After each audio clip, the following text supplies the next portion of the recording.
Prochain arrêt, Binge Audio.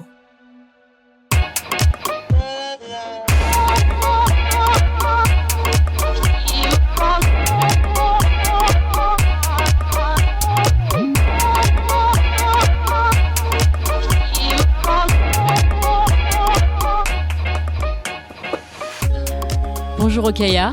Bonjour Grace. Bonjour le Gritli. Et à tous.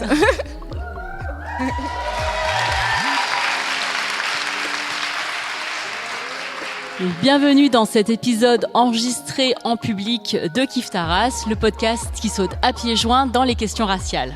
Comme vous le savez, si vous nous écoutez, dans Kif Taras, on parle de noirs, d'arabes, de roms, de blancs, de personnes asiatiques, de personnes musulmanes et juives. Et aujourd'hui, c'est la première fois que Kif Taras est convié en Suisse. On est très très heureuse d'être ici avec vous à Genève.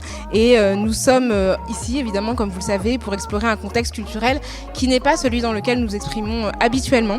Nous remercions le Grutli, ses co-directrices Barbara Giongo et Nathalie Sugno-Hernandez, ainsi que Robin Hadet, d'avoir permis à notre présence de se concrétiser.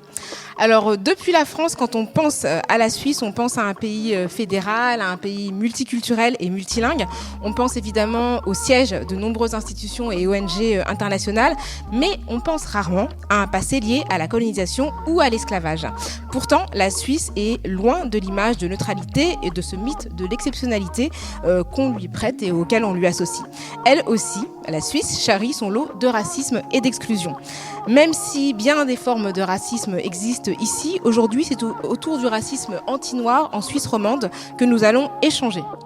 Et pour en parler, nous allons échanger avec trois invités qui vont nous faire part de leur expérience et de leur expertise. Noémie Michel, tu es chercheure enseignante, activiste, travailleuse culturelle, antiraciste et féministe, membre de la European Race and Imagery Foundation, ERIF, et du collectif Fête des Vagues. Salut Noémie.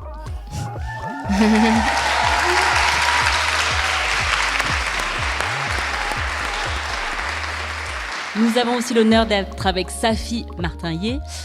Tu es comédienne, diplômée de l'école de théâtre Serge Martin à Genève. Tu as fondé ta compagnie Orange Sauvage et créé ton premier solo Oasis. Et en 2020, tu as créé ton deuxième spectacle Je brûle de Joséphine. Salut Safi. Bonjour.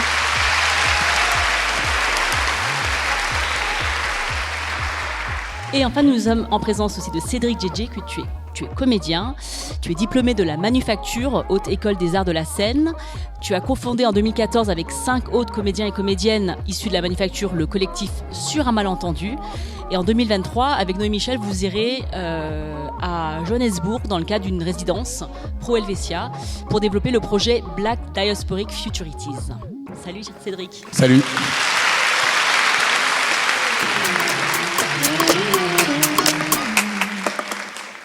Alors, nos épisodes commencent toujours par un petit rituel. On demande à nos invités s'ils ou elles se situent sur le plan racial.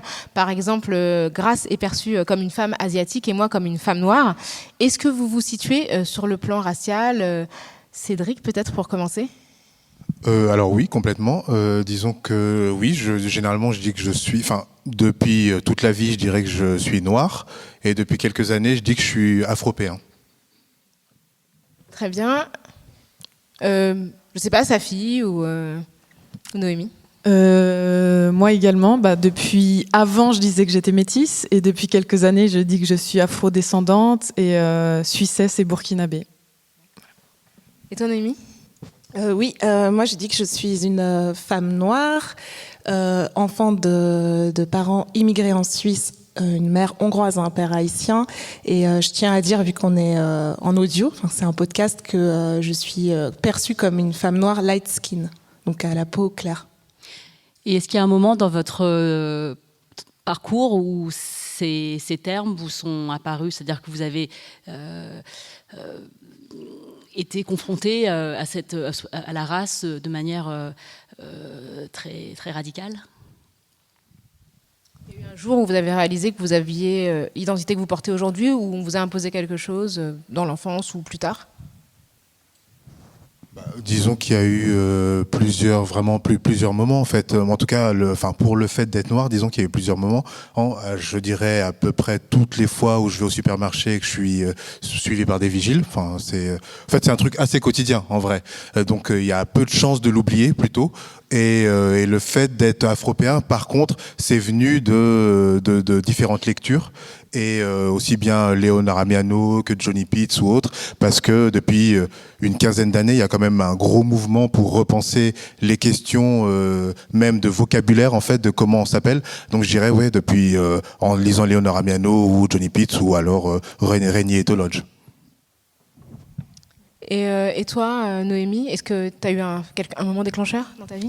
Moi, je voudrais parler du déclencheur négatif et aussi du déclencheur positif. C'est-à-dire que le déclencheur négatif, c'est-à-dire au moment où j'ai compris que être une petite fille, moi je dis marquée par la différence raciale, en fait, différente racialement, c'est que moi je voulais beaucoup faire du ballet quand j'étais petite parce que je voulais juste porter un tutu. C'était voilà.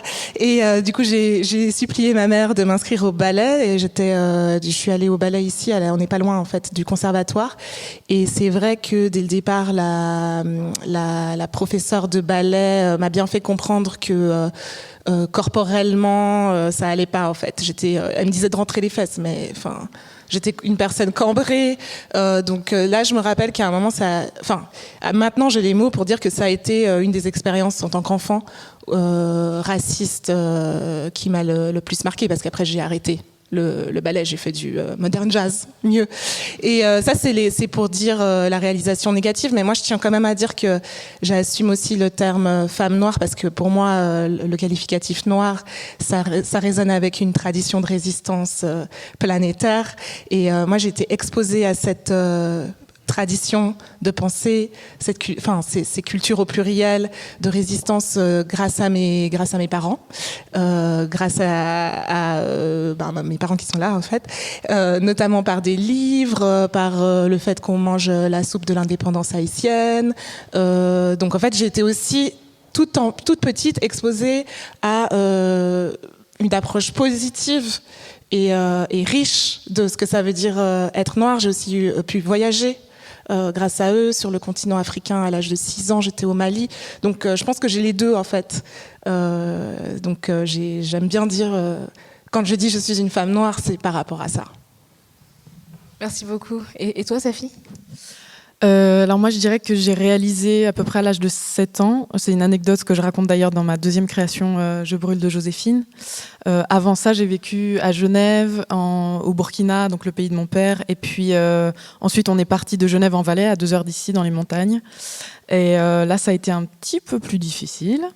Et puis c'est là, je pense que j'ai vraiment réalisé que c'était en fait un problème. C'est-à-dire qu'avant, je me rendais bien compte que j'avais pas forcément la même carnation que les enfants autour de moi, mais en Valais, c'était une sorte d'éveil musical où les plus petits devaient former une ronde, et puis on était à 4 pattes et on faisait un petit manège, et puis les encore plus petits devaient grimper sur nos dos, et voilà, tout le monde a son petit cheval sur lui, et puis à un moment donné je me retourne, je me rends compte que personne n'est sur mon dos, et puis qu'il y a 2 enfants qui sont de côté, 2 petits garçons blancs, et qui se mettent à pleurer.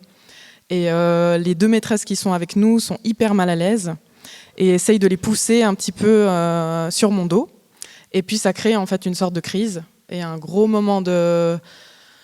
pour moi, j'avais, je crois, entre 7 et 8 ans, et un moment terrible en fait d'angoisse où je contiens mes larmes et je me rends compte qu'en fait ils veulent pas monter sur mon dos parce que j'en entends un dire « elle est noire ». Et du coup voilà, c'est vraiment là, à ce moment-là, que j'ai réalisé que, au-delà du fait que j'avais une autre couleur, que c'était vraiment un souci, que ça faisait peur, et puis que les enfants ne voulaient pas forcément jouer avec moi. Donc je dirais que c'est un peu la bascule. Elle s'est opérée à ce moment-là. Et puis après, comme le dit Cédric, il y a un endroit où c'est un peu quotidien. Et puis on apprend à faire avec, et puis à répondre plus ou moins avec de l'humour ou de la rage ou un sourire avec quoi.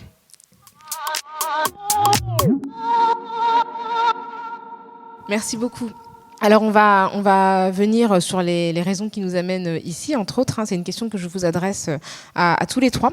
Alors en 2020, alors que la vague Black Lives Matter faisait rage dans le monde suite au meurtre de George Floyd, paraît une tribune adressée à tous les espaces d'art en Suisse, je la cite la tribune, dont vous êtes tous les trois co-signataires parmi 60 personnalités, travailleurs et travailleuses du monde de la culture et de l'art en Suisse.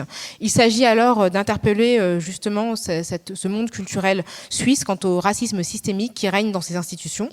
Dans ce texte, vous exhortez, je cite, ce monde à se confronter de manière sérieuse aux angles morts, structures prenant racine dans la suprématie blanche, qui ont pour conséquence le racisme anti-noir.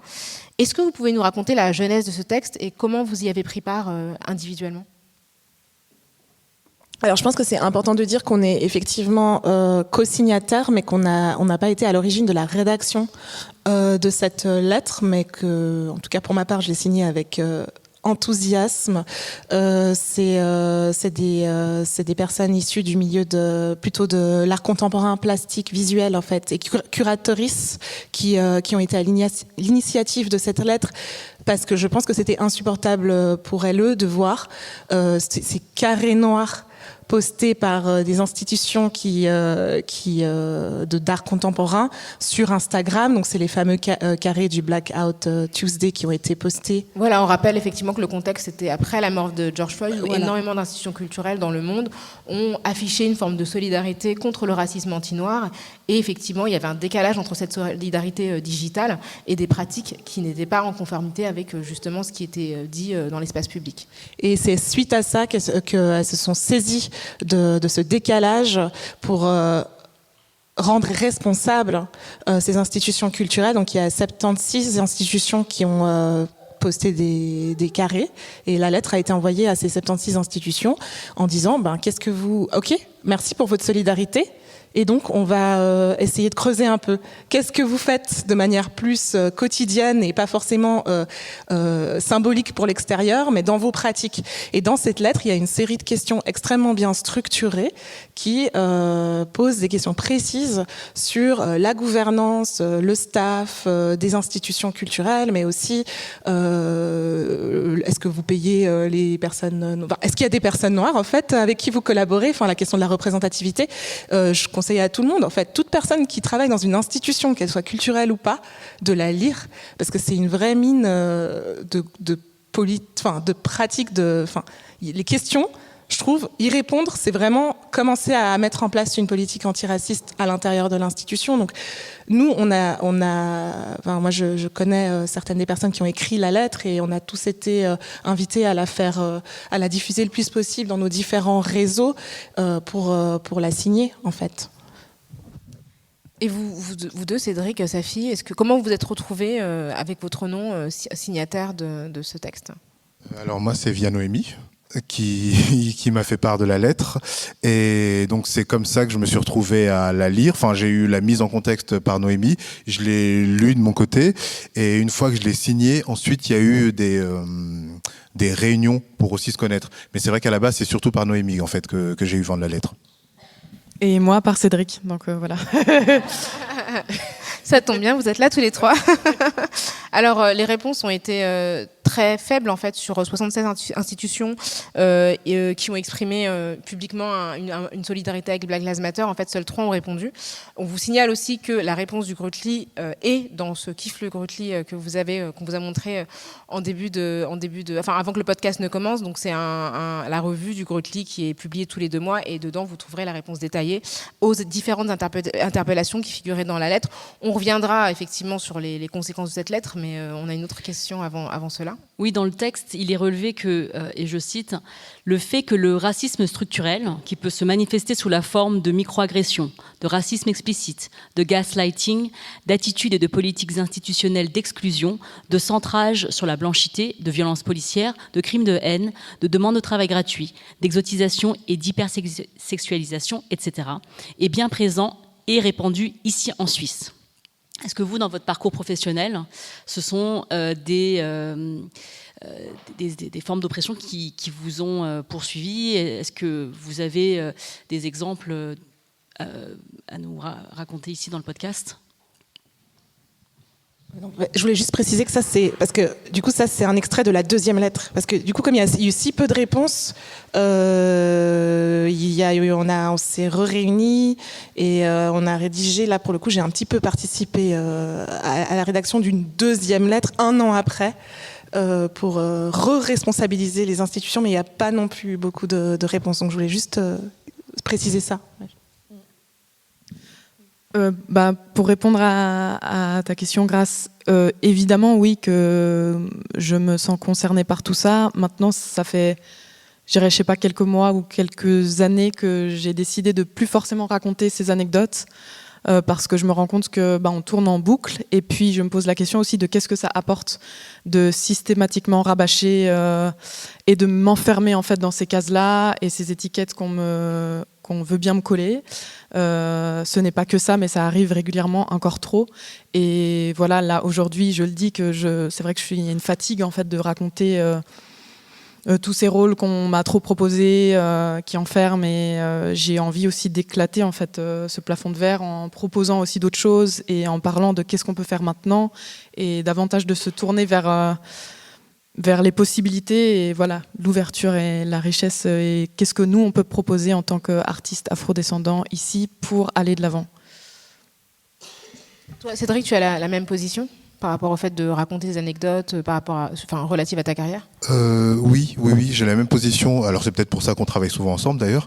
Mais oui, non, j'ai la même position aussi parce que je suis toujours confronté à devoir prouver les choses et à être face à des gens qui n'ont pas la légitimité pour prouver, parce que même si je leur prouve ça, concrètement, ils n'en font rien. En fait, où ils disent ah oui ou ah ouais, mais bon, et tu t'engages dans des espèces de discours avec des gens qui n'ont absolument ni les compétences, ni les moyens, ni les connaissances. Donc maintenant, effectivement, je ne laisse même pas la légitimité d'entrer dans ça, en fait.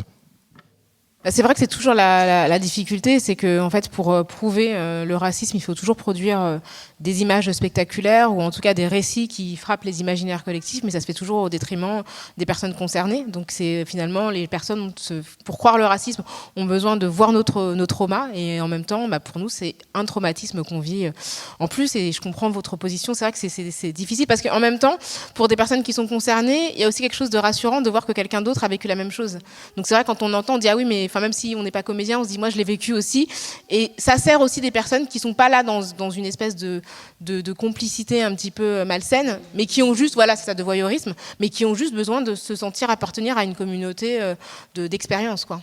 Si je peux rebondir, pardon, je dirais que moi, mes réponses maintenant, elles se trouvent aussi dans les créations que je fais ou auxquelles je choisis de participer, parce que c'est le choix que j'ai fait, c'est de devenir comédienne et maintenant un peu plus créatrice. Je sais pas si c'est le bon terme, mais enfin voilà, j'inviterais plutôt les gens, en tout cas en ce qui me concerne, ou même Cédric, dans ta prochaine création sur laquelle je travaille, c'est vraiment, il y a des réponses et il y a une sorte de témoignage personnel et qui va peut-être résonner chez les autres, qu'on décide, en fait, cette énergie, on décide de la mettre aussi au service de l'art. Et puis il y a aussi le fait que cette lettre, enfin un des impacts de cette lettre, c'est aussi d'avoir créé ce genre d'espace-là, en fait, dans lequel on peut partager ces micro-agressions, ces traumatismes-là, en étant avec des gens qui vont écouter, des gens qui vont le comprendre. Et je crois qu'en fait, du coup, c'est aussi la puissance pour moi de cette lettre, c'est qu'elle a créé en même temps un espace pour pouvoir partager à l'intérieur et un espace pour pouvoir mettre des limites et rendre plus puissant à l'extérieur. Ouais, en fait, moi, vos réponses, ça me faisait penser dans mes recherches, je travaille beaucoup sur les clashs entre les différents antiracismes, c'est-à-dire l'antiracisme très institutionnel, mené par le haut, et puis aussi comment l'antiracisme est thématisé dans les institutions, dans les médias, et les pratiques antiracistes ou de libération noire plutôt dans les mouvements sociaux. Et je crois que cette question pour moi, l'antiracisme, c'est aussi une question de résistance énergétique. Et il faut réfléchir vraiment stratégiquement à où est-ce qu'on oriente notre énergie, envers qui, et du coup, là, je pense que vu le peu de réponses qu'il y a eu après 2 lettres signées par 60 personnes au début et 100 personnes la deuxième fois, ça dit quelque chose sur la capacité d'écoute du grand public par rapport à ces questions. Donc, je pense qu'il y a un effort à faire sur décoloniser les oreilles en fait, du grand public en Suisse, notamment dans le milieu de la culture.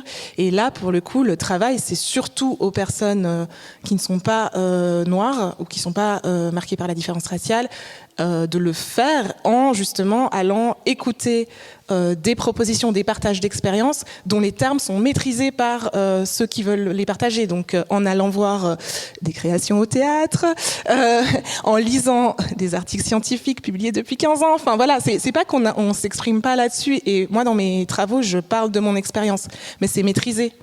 Il y a une distance en fait. Donc c'est ça que j'appelle la résistance énergétique.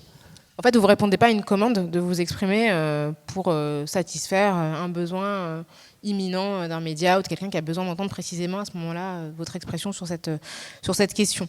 Alors, en tant qu'artiste, c'est pas évident de s'exprimer puisqu'en fait, vous avez choisi de vous exprimer à travers votre art, mais nécessairement, vous avez avec ce texte, pris la décision de prendre une parole beaucoup plus politique. Et ma question, c'est de savoir si ce texte et sa publication a une incidence sur vos carrières, parce que dans le deuxième texte, vous indiquez justement que certaines personnes ont subi des pressions parmi les signataires. Et est-ce que, d'une certaine manière, ça n'ajoute pas à votre identité publique une étiquette dont il est difficile de se défaire et qui invisibilise le travail que vous produisez, au-delà du militantisme, si on peut parler de militantisme ? Alors je dirais, au niveau de l'impact sur ma carrière, je pense qu'il a été soit très faible, soit nul. Pour une simple question, mais du coup ça va reparler du contexte, c'est que en fait, il se trouve qu'en Suisse, dans le milieu culturel, et c'est aussi une des questions qui est posée, c'est que c'est un milieu qui est très blanc, donc il y a peu de comédiens noirs. Donc en fait, j'aurais pu la signer tous les jours de la vie, la lettre, étant donné qu'il y a que 4, 5, doit être 9 comédiens noirs. À un moment ou à un autre, on va devoir repasser par moi, en fait, parce que les 8 autres ne seront pas disponibles. Donc, en fait, c'est bête, hein, mais concrètement, c'est aussi ça que ça veut dire, en fait. Donc non, l'impact sur ma carrière, il a été assez faible pour cette raison-là. Bah oui, ils ont besoin de toi. Mais pour donner une petite idée, j'ai fait une recherche quand même hier soir, pour les gens qui sont présents aujourd'hui et les auditeurs. On est, en tout cas dans notre domaine, le théâtre et le cinéma, on est à peu près 800 répertoriés sur le site professionnel de comédiens en Suisse romande. Il y a à peu près 800 comédiens et les comédiennes non blanches, on est 19 répertoriés en tout cas. Donc c'est pour donner vraiment une idée très concrète en fait de ce que ça représente par rapport à ce que tu dis, Cédric. Et moi, en ce qui concerne le retour de bâton, il a été assez violent quand même, parce que j'ai reçu le coup de téléphone d'un journaliste à l'époque suite à la première lettre. Et ça a été très, très désagréable et violent. Et du coup, j'ai écrit un texte comme ça. J'avais besoin de poser sur le papier un peu mon sentiment. Je l'ai posté sur les réseaux. À l'époque, il a pas mal tourné. Et je l'ai là, si vous voulez que je lise un extrait. Parce que oui, on aimerait bien entendre l'extrait de ce texte. Un petit morceau, peut-être ce sera plus concret que d'essayer de me rappeler de ces sensations sur le moment. Hier, après avoir reçu un appel téléphonique d'un journaliste voulant soi-disant discuter de la question raciale, j'étais en colère. Je suis en colère. Je me suis retrouvée prise au piège d'une discussion lamentable où l'on me faisait le procès de dénoncer sans douceur ni velours le racisme structurel suisse. Je dis sans les jolis gants de velours parce qu'ici, lorsqu'on dénonce quelque chose, on sait bien qu'il faut l'enrober de sucre, crème fouettée, ricola et grand sourire.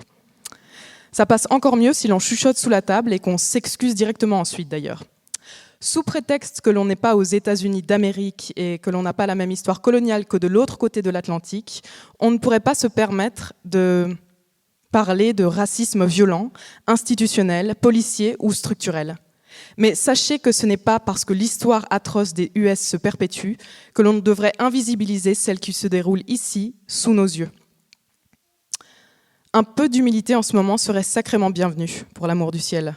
Prendre un temps pour réaliser que sur le sujet, peut-être que cette fois-ci, on ne sait pas, car on ne vit pas toutes ces inégalités au quotidien. Se questionner sur sa façon de fonctionner, réagir, penser vis-à-vis des personnes non blanches autour de soi et dans le monde, respirer un bon coup, regarder un peu plus loin que ses orteils, écouter un podcast, lire un article, visionner un documentaire, écouter les principaux concernés et puis laisser infuser. Eh bien, tout ça, tiens, ça nous ferait du bien. Parce que le chemin est long, qu'on va devoir battre du pavé et éduquer nos enfants à continuer ce combat, mais que si de l'autre côté, il y avait ce petit bonhomme de chemin qui pouvait être entamé, ce serait pas de trop, moi je dis.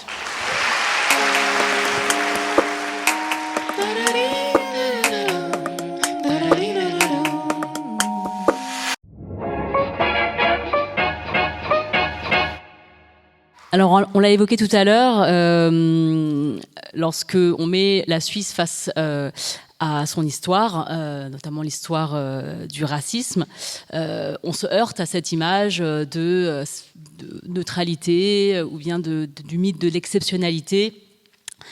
Alors que, il y a des études qui démontrent la participation de personnes suisses à l'entreprise coloniale, des participation esclavagistes. C'est toujours un peu suspect quand un pays est connu pour son chocolat et n'a pas de plantation sur place. Ne pas avoir de colonie. Ces bijoux à base de pierres précieuses. Donc, qu'est-ce que, peut-être Noémie, dans ton travail, tu peux nous expliquer comment est-ce que la Suisse fait face à ce passé ? La Suisse fait face à ce passé. Peut-être. Je trouve intéressant déjà que Grace, tu as rappelé. Je pense que c'est toujours important de le redire et le rappeler parce que ça semble quand même être difficile encore pour les gens dans la conscience collective d'accepter, de reconnaître qu'il y a une histoire coloniale de et par la Suisse. Donc les Suisses qui ont participé à l'esclavage, la traite, la colonisation via différentes entreprises. Mais je pense que ce qui est intéressant, moi dans mes travaux, je me suis beaucoup intéressée à l'impact de l'imaginaire et à comment une définition de soi d'une nation, il y a plusieurs moments, mais on va dire qu'au moment où les voisins sont des grandes puissances impériales, et la Suisse qui est un jeune État, en plus avec 4 langues, deux religions. À l'époque, le catholicisme et le protestantisme, c'était pas très amis. Donc il y a un ensemble de défis un peu en termes de gestion de la différence à l'intérieur qui se posent. Il se trouve que s'aligner en tant que nation blanche et européenne, ça tombe bien parce que ça permet de créer du lien national. Et du coup, la Suisse, on va dire que l'imaginaire va être très marqué au début, entre le milieu du 19e siècle et jusqu'à la Deuxième Guerre mondiale, de cette idée de on est aligné sur les nations européennes. C'est bien le colonialisme, c'est bien ce qu'elles font. Et ensuite, à partir du moment où le colonialisme, le racisme va être dénoncé, là, l'État, en gros, l'État suisse va se dire on peut se rebrander, on peut forger une image de marque de notre pays. Déjà qu'on a la tradition humanitaire, ce qui est suisse, mais bon, moi je rappelle toujours que Henri Dunant, fondateur de la Croix-Rouge, c'était aussi le fondateur de la Société coloniale de Sétif, donc il y a sa statue pas loin d'ici, il y a la rue Henri Dunant. Peut-être vous êtes passé par cette rue pour arriver ici. Donc je pense que c'est important de dire que il y a de toute façon cette ambivalence dès le départ. Mais à ce moment-là, la Suisse se dit en fait nous on va s'instituer comme étant les arbitres entre les anciennes nations colonisées et depuis la Deuxième Guerre mondiale et pendant la période des indépendances. C'est un super business en fait de se dire en fait nous on est neutre, on n'a pas cette histoire, donc on peut être les meilleurs arbitres pour on peut venir arbitrer, faciliter les négociations, ou alors faites du commerce avec nous parce que nous on n'a pas de passé colonial. Donc moi j'ai trouvé dans les archives des archives liées au Sénégal dans les années 70 vraiment des discours de diplomates suisses qui viennent insister sur le fait qu'ils n'ont pas eu de colonie pour avoir des marchés, des liens diplomatiques, notamment la diplomatie culturelle, c'est très important. Donc il y a ce moment-là qui est important. Donc c'est pour dire que cette ignorance ou cette amnésie, c'est pas juste on n'y a pas pensé, on s'est pas rendu compte. C'est quelque chose qui a été une politique, qui a été portée par des représentants de l'État suisse à l'extérieur, jusqu'à la conférence de Durban de 2001, conférence de la communauté internationale sur le racisme, qu'est-ce qu'on fait de l'esclavage, comment on répare, où la Suisse a dit, enfin le représentant de la Suisse a bien dit officiellement, comme on n'a pas eu de colonie, voilà, on est là, on n'a pas eu de colonie. Donc nous, on va faciliter cette conférence. Ça a été facilité d'ailleurs à Genève. Donc pour dire à quel point c'est aussi une entreprise que c'est un business en fait de se dire sans colonie. Je sais pas si ça résume. Enfin, et aujourd'hui, ça s'effrite parce qu'il y a des mouvements sociaux, il y a des recherches et c'est remis en question et les institutions commencent à se dire ah oui, ok, on va faire un business différent. Oui, effectivement. Tu voulais dire quelque chose ? En fait, je voulais rebondir sur ce que tu disais par rapport à la philanthropie et l'humanitarisme, pour lequel la Suisse est aussi extrêmement reconnue dans le monde. On a eu un échange dans l'un des podcasts antécédents avec le chercheur et professeur Mohamed Amermeziane qui nous a parlé de la sécularisation et à travers laquelle, dès 1850, les pays européens sont passés par les actes profanes qui étaient l'école, l'hôpital, les actes de charité, les actes caritatifs, pour continuer cette fameuse mission civilisatrice en la détachant de la religion, parce qu'il était apparu que ça ne marchait pas. On ne pouvait pas convertir les personnes de force, mais on pouvait trouver un autre moyen pour les soumettre. Et donc, l'idée de l'humanitaire vient aussi de là, c'est-à-dire de se dire, on va faire ça pour leur bien. Et donc ça, c'est quelque chose qu'on retrouve vraiment ici en Suisse à travers cette histoire de création d'ONG, de sièges, etc. En sachant qu'il y a quand même un rapport entre l'Église et l'État moins prononcé qu'en France, en fait. La laïcité, elle se joue différemment en fonction des cantons, et que du coup, cette histoire de l'humanitarisme suisse, elle est aussi il faut la lire en parallèle avec l'histoire des missions. Et du coup des missions qui ont été très présentes. La mission de Bâle, c'est une des plus grandes missions qui a été présente sur le continent africain. Et à un moment, alors j'ai pas les données exactes là maintenant en tête, mais à un moment il y avait des villes en Suisse où il y avait la plus grande population noire. De par le fait que les missions avaient été sur le continent et étaient revenues. Enfin voilà, donc il y a eu. En fait, je trouve aussi que de par cette situation d'amnésie, nous, en tant que personnes noires en Suisse, on a peu accès à ces histoires de présence noire avant. Enfin, ça c'est aussi quelque chose que je désirerais avoir plus, aller fouiller les archives et retrouver ces vies. Mais le problème, c'est qu'elles sont toujours sous l'angle de l'archive de la mission, de l'archive humanitaire, du sauveur blanc qui allait... voilà. La fameuse mission civilisatrice. Effectivement, tu le dis, la Suisse a réussi à faire un bon marketing d'elle-même en se présentant comme un pays neutre qui est hors de la temporalité coloniale esclavagiste, alors que les entreprises avaient matériellement intérêt à participer à ces entreprises. Mais comme tu le dis, il y a maintenant les observateurs intérieurs et extérieurs qui contraignent le pays à se regarder tel qu'il est. Le 26 janvier dernier, un groupe d'experts et d'expertes des Nations Unies a dénoncé en Suisse une situation de racisme systémique.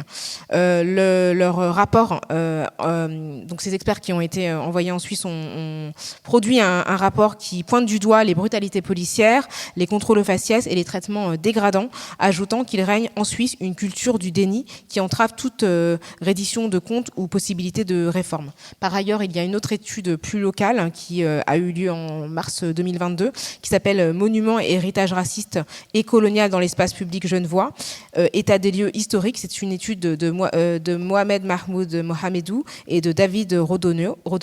Donc on voit qu'il y a quand même tout simplement un état des lieux qui est en train d'être produit avec des éléments objectifs qui permettent de comprendre qu'à la fois il y a des pratiques de racisme dans les institutions comme la police, mais aussi qu'il y a des résidus de la colonialité à travers les monuments, à travers le choix des noms d'attribution de rues. Donc on y reviendra tout à l'heure au sujet du spectacle Vielleicht, mais plus précisément comment ces rapports émis par des institutions extérieures ou en tout cas par des scientifiques locaux, comment ils vous servent et comment ça vous aide aussi en tant que Suisse noire à regarder votre pays?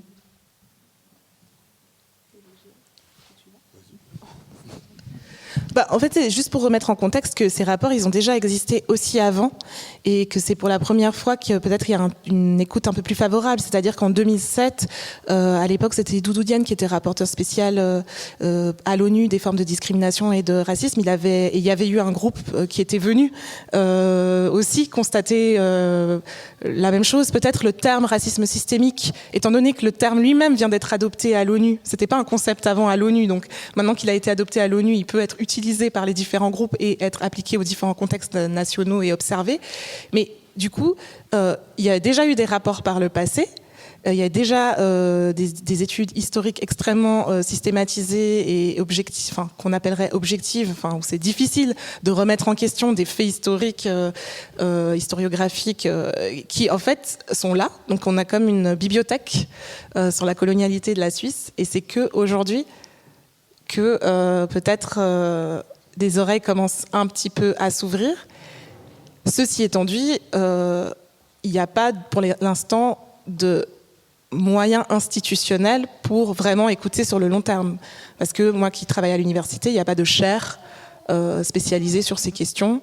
Donc c'est un moment... en fait, c'est un peu comme le titre de la pièce de théâtre, Vielleicht, peut-être.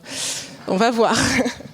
Mais pour plus précisément par rapport à vous, parce que ce que disaient les lettres aussi, c'est qu'il y avait effectivement en Suisse des personnes noires qui étaient des personnes immigrées ou des personnes qui avaient un statut d'expatriés pour des raisons de travail dans des institutions, mais qu'il y a surtout aussi des personnes qui sont noires et qui sont nationales de la Suisse. Et pour moi, le fait que vous ayez besoin de le rappeler, ça fait écho justement à ce climat de déni généralisé qui est pointé du doigt par les experts et les expertes des Nations Unies. Comment vous y avez été confrontés ou comment vous l'avez observé dans les pratiques qui sont propres au monde de l'art et de la culture, Safi et Cédric? Je crois que je vais plutôt d'abord te... alors, il faut savoir que moi, je suis français, si jamais je... Mais je vis ici depuis 13 ans. Donc, j'ai quand même eu le temps de voir l'évolution. Alors, je dirais que par rapport à ça...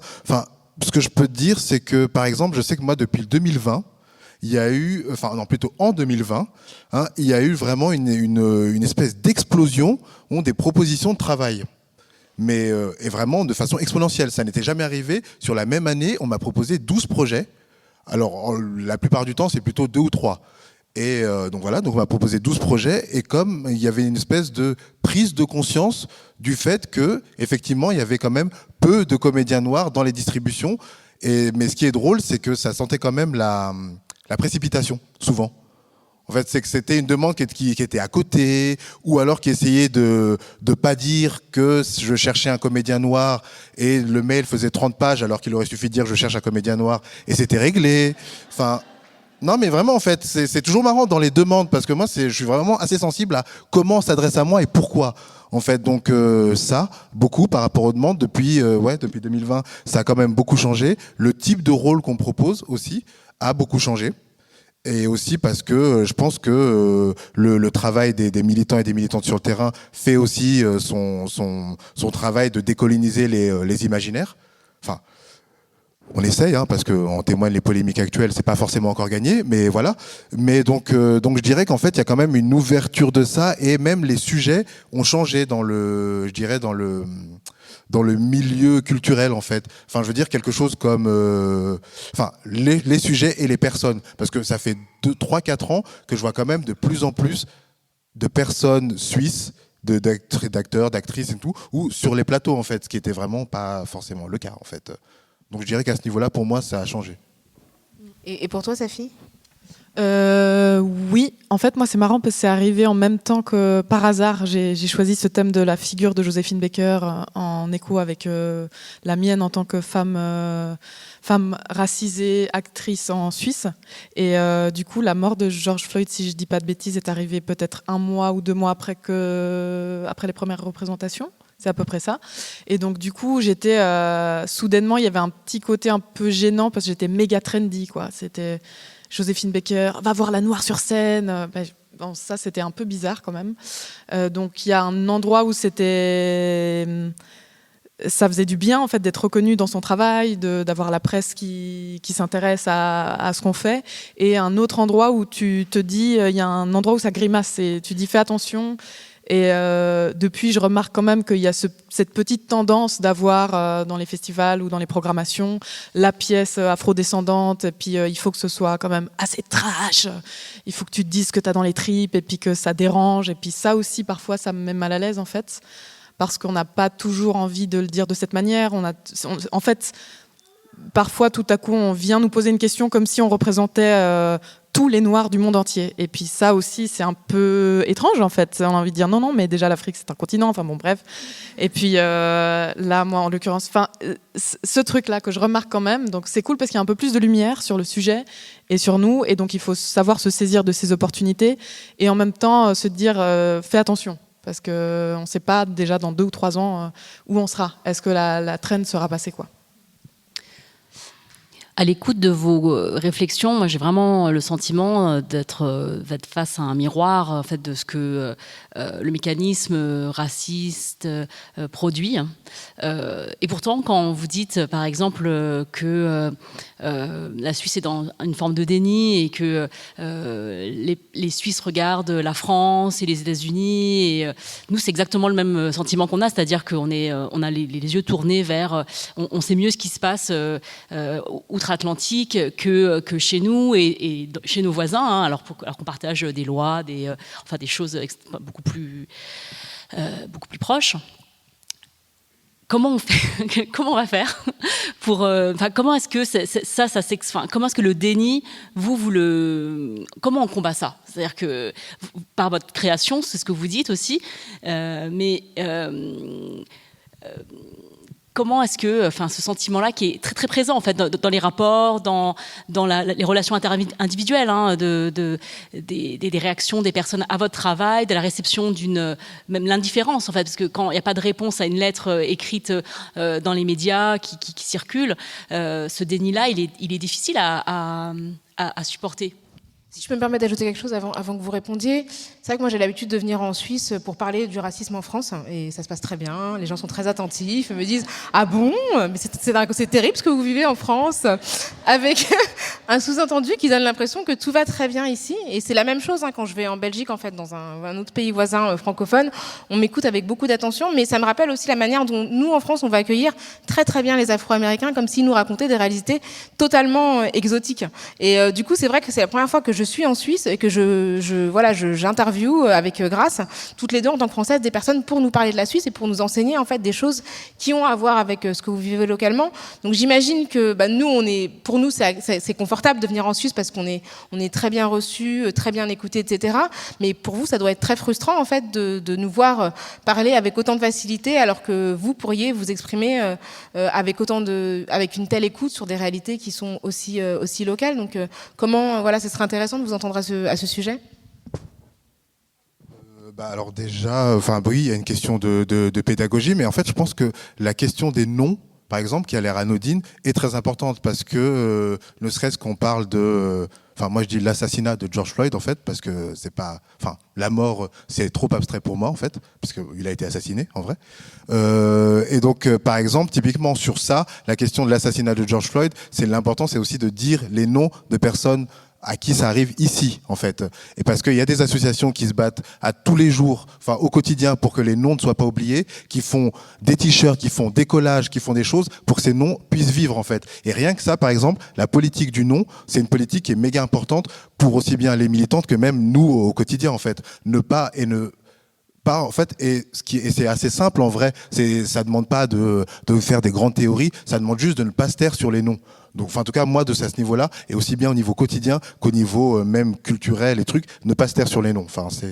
Ancrer cette question raciale dans le contexte de la Suisse romande. Et aussi bien à Genève qu'à Lausanne, en fait. Ou qu'à Morges, parce qu'il y a Enzoï qui est mort, qui a été assassiné par la police il n'y a pas longtemps, ne serait-ce que dire Enzoï pour que les gens puissent entendre que Enzoï a été assassiné à Morges et pas à Minneapolis, ça aussi c'est important en fait.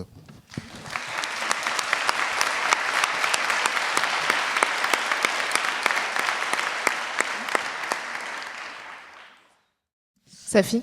Alors, je réfléchis parce que c'est une très bonne question que je me pose régulièrement. Je passe par plein d'états différents, d'autant plus que la moitié de ma famille est blanche et que à travers ma famille, je sens qu'il y a aussi du malaise. Et que je peux en parler un petit peu, mais là, il commence à être fatigué que je choisisse que des projets qui parlent de la question raciale. Donc, au dernier repas de famille, il y a une de mes tantes qui m'a dit « J'espère que ça parle pas de racisme hein. ».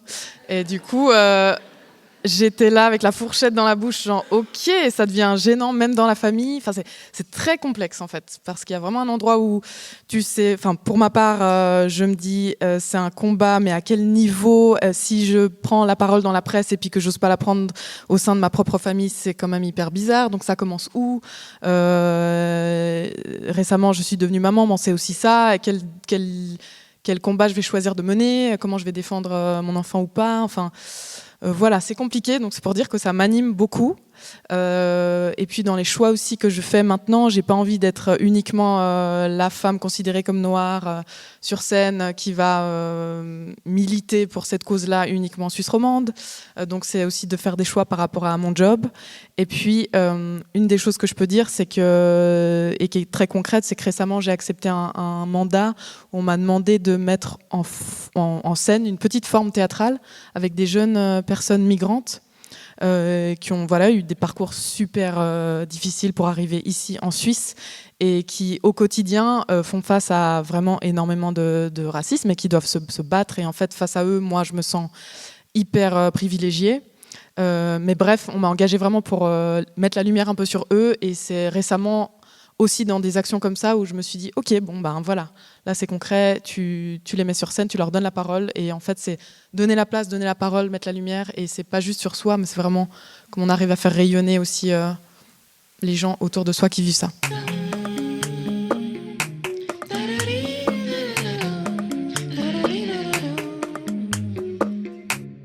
Et comme vous êtes tous et toutes des chercheurs, mais aussi des artistes, on va parler de ce spectacle qui s'appelle Vielleicht, qui a été inspiré par une expérience de résidence à Berlin, où il était question pour des associations locales de questionner la visibilité de l'héritage colonial, et que cette interrogation, qui est portée depuis plusieurs décennies par des collectifs noirs, afrodescendants berlinois, a fait l'objet d'une réponse très très brutale de la part de la population concernée. Donc, est-ce que vous pourriez nous raconter la genèse de ce spectacle, et puis comment vous avez collaboré ensemble pour y prendre part en tant que comédien, qu'autrice, metteur en scène, etc. Bon, alors là, je vais commencer, disons. Enfin, après, vous me complétez. Disons qu'en fait, c'est parti d'une résidence que j'ai faite à Berlin, parce que Berlin, c'est une ville que... Enfin, à la base, je voulais juste aller à Berlin. Enfin, voilà, il n'y avait pas de... Il se trouve que je suis tombé sur ce quartier-là et sur ce combat-là des associations qui militent quand même depuis les années 80 pour qu'on change 3 noms de rue. Voilà. Enfin, ça a l'air dérisoire, mais quand même. Donc, depuis les années 80 pour 3 noms de rue. Et donc j'ai fait une résidence de 6 mois et j'ai interviewé des militants, beaucoup, et quelques militantes africaines et afrodescendantes en leur posant la question de, je sais pas, qu'est-ce qu'elles rêvent pour le futur, pourquoi elles se battent, pourquoi, parce qu'en fait l'important c'était aussi d'essayer de comprendre, parce qu'il y a vraiment plein de choses que je ne comprenais pas, parce que ça a l'air méga simple, mais en fait aussi bien chez les militants et les militantes que quand on leur parle, enfin, c'est assez spécial en fait, en vrai, parce qu'on se rend compte que moi je me disais, j'avais vraiment le même cliché que tout le monde sur les militants, fâchés, toujours énervés et tout. Et en fait, je me suis dit, mais concrètement, ils sont beaucoup plus calmes que moi. Et puis deuxièmement, en fait, c'est aussi beaucoup de rêves en fait dont ils parlent et beaucoup de théories, ce qui était quelque chose et de joie en fait que moi je n'associais pas forcément au militantisme en fait. Et donc en fait, donc voilà, et donc pendant 6 mois, j'ai essayé de comprendre pourquoi est-ce qu'on peut dédier sa vie ou en tout cas des bouts de sa vie à vouloir changer des noms de rue et qu'est-ce que ça veut dire de choisir de proposer ce nom-là plutôt que ce nom-là. Et que ça a l'air anodin pour moi, et vraiment, même moi, des fois, je faisais, celui-là ou celui-là, limite. Et en fait, tu te dis que non, juste celui-là, tu le relis à plein d'autres choses. Je donne un exemple très concret, c'est que par exemple, il y a des militants et des militantes qui disaient qu'il fallait absolument choisir Myriam Makeba, parce qu'elle était liée au fait qu'elle avait résisté contre plein de formes de colonialisme, mais elle n'était pas forcément liée au colonialisme allemand, en fait. Alors qu'il y a d'autres militants qui disent non, il faut des noms qui sont en lien avec le colonialisme allemand pour dire que ne jamais oublier que les Allemands ont eu des colonies. Donc je faisais un peu waouh, ok, juste en choisissant ce nom-là ou ce nom-là, ça nous amène là en fait. Et c'est comment eux ils relient tout ça à ça. Et voilà. Et ensuite, j'ai invité un peu toutes les personnes que je pouvais à venir me voir à Berlin.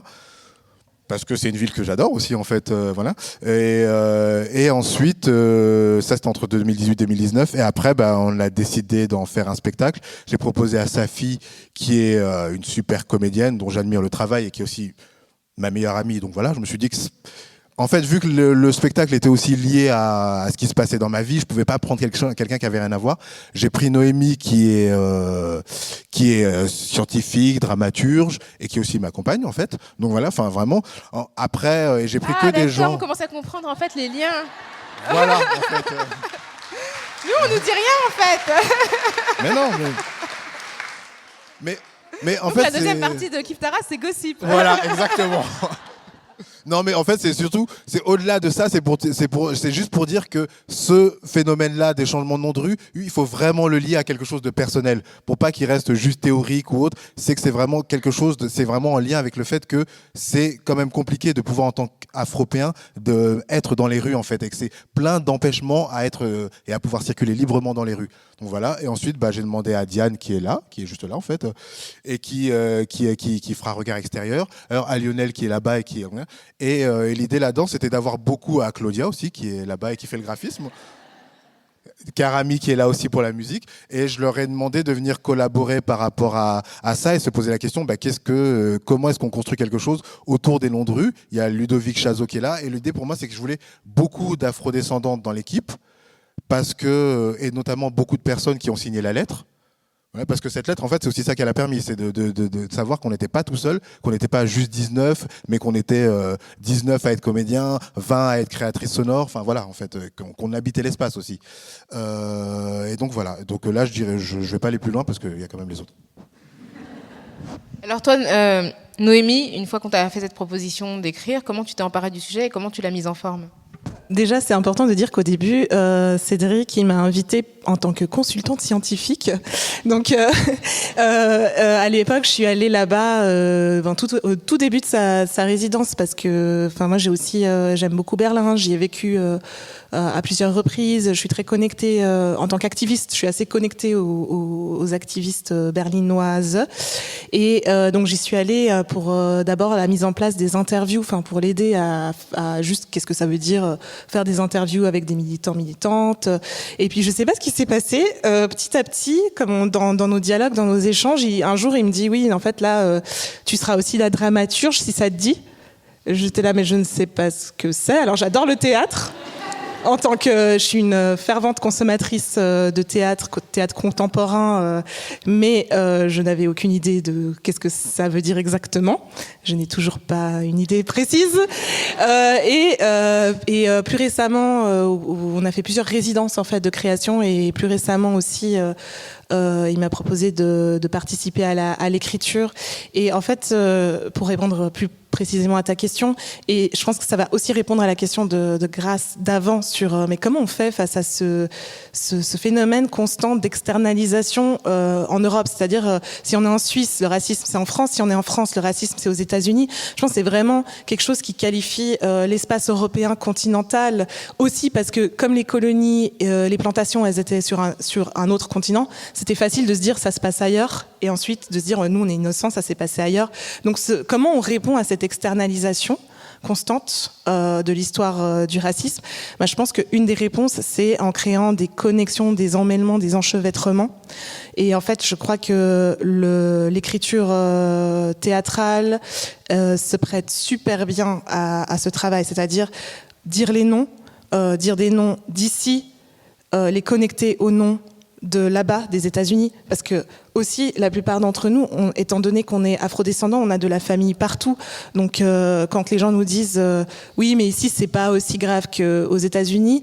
Bon, déjà je suis pas d'accord avec ça, mais en plus moi il se trouve que j'ai la moitié de ma famille qui vit aux États-Unis, donc je suis aussi hyper inquiète au moment où il y a les soulèvements pour les vies noires, parce que je me dis ça peut être mon cousin, parce que là-bas quand il y avait le contexte des soulèvements, il y a eu encore des assassinats et tout ça. Donc, juste aussi d'expliquer qu'on est tellement inscrit dans différents espaces sur la planète et que du coup, ce qui est intéressant dans l'écriture théâtrale, c'est que sur scène, tout d'un coup, dans un espace, le temps de 1h30, voire 2 heures, on n'est pas encore arrêté sur la longueur. 2 heures. Voilà. En fait, on a le loisir de créer ces connexions spatio-temporelles, c'est-à-dire l'espace du quartier dit africain, qui est en fait un quartier colonial, enfin une fantaisie coloniale allemande. On le connecte à des espaces à Genève. On connecte des noms de personnes qui ont résisté contre le colonialisme. Donc, notamment, une des rues, ça va être la rue Anna Mugunda, qui est une résistante du peuple, en fait, namibien, qui a été assassinée à l'époque par la police. Donc, on connecte l'histoire d'Anna Mugunda qui se passe en Namibie avec des histoires d'autres femmes ou d'hommes qui se passent ici. Donc en fait, je trouve que l'écriture théâtrale et la dramaturgie, ça se prête super bien à ce travail de... J'ai perdu... Pardon. Merci.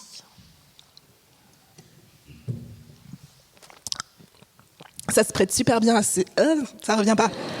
Du coup, c'est le temps. Time is up. Mais ça se prête super bien à ces connexions, en fait.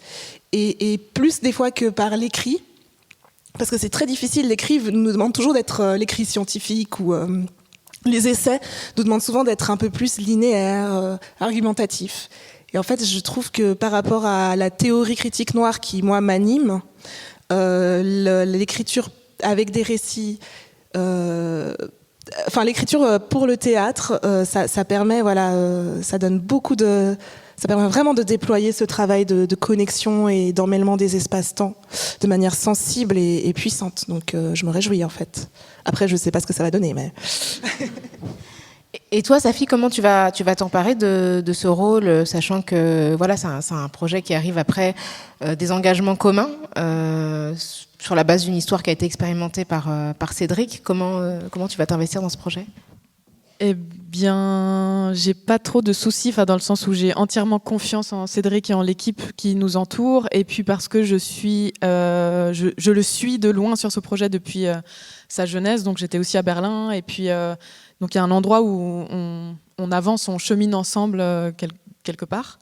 Et surtout, je dois dire que je suis hyper enthousiaste à l'idée de parler de ce sujet, et que j'ai trouvé moi-même hyper intéressant quand il m'a parlé des fantômes de la colonisation, où j'avais jamais réalisé que, évidemment, on parle de colonie à l'époque, c'est vraiment toujours jadis, d'antan, et en fait, c'est comment est-ce que nous, au quotidien, en tant que personnes non blanches, on peut ressentir ce poids-là, en faisant simplement le chemin en tram et à pied qu'on fait tous les jours pour aller au boulot. Mais en fait, dans quelle mesure les monuments, les rues, les noms de rues peuvent nous impacter petit à petit, et du coup créer une sorte de colonisation intime, en fait, de nous-mêmes. Et ça, j'avais jamais pensé à ça, en fait. Et du coup, je trouvais ça hyper intéressant.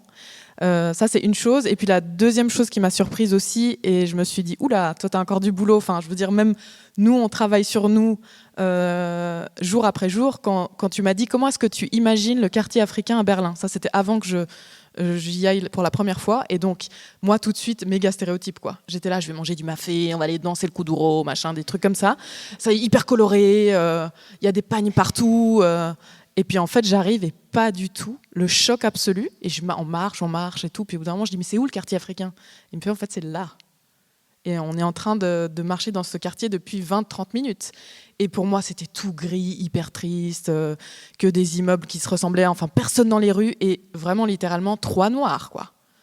Et donc, ça m'a fait un choc aussi, et je me suis dit, tiens, il y a aussi du travail à faire, même sur toi, de comment tu projettes ce quartier africain, et puis voilà, je trouve que cet éventail de sujets, de thèmes de la colonisation dans l'espace public est vraiment passionnante, quoi. On a hâte de voir, on a hâte, vielleicht, et aussi on a hâte de l'enchevêtrement. Je pense que ça sera quelque chose qui va me rester de cette conversation qu'on a eue aujourd'hui. C'est la fin de ce numéro de Kif Taras, et je vous remercie, nous vous remercions toutes les trois d'être là avec nous. Enchevêtrement suisse, romande, français, berlinois et bientôt ici sur les planches du Grutli. Donc merci à vous de vous être prêté à l'exercice de Kif Taras consacré aujourd'hui au racisme anti-noir en Suisse romande. Merci Noémie Michel, merci Safi Martinguet, merci Cédric Djedje. N'hésitez pas à nous faire part de vos opinions si vous êtes extrêmement contre. Vous pouvez aussi vous exprimer. et vous pouvez nous écrire à kiftaras@binge.audio ou nous contacter sur les réseaux sociaux avec le @kiftaras ou le hashtag Kiftaras. Kif Taras est un podcast produit par Binge Audio. Merci à Naomi Titi pour la production et l'édition de ce podcast. On remercie le Grutli pour son accueil. Le Grutli où vous pourrez découvrir Filage, ce spectacle dont on a amorcé la présentation. On remercie le public.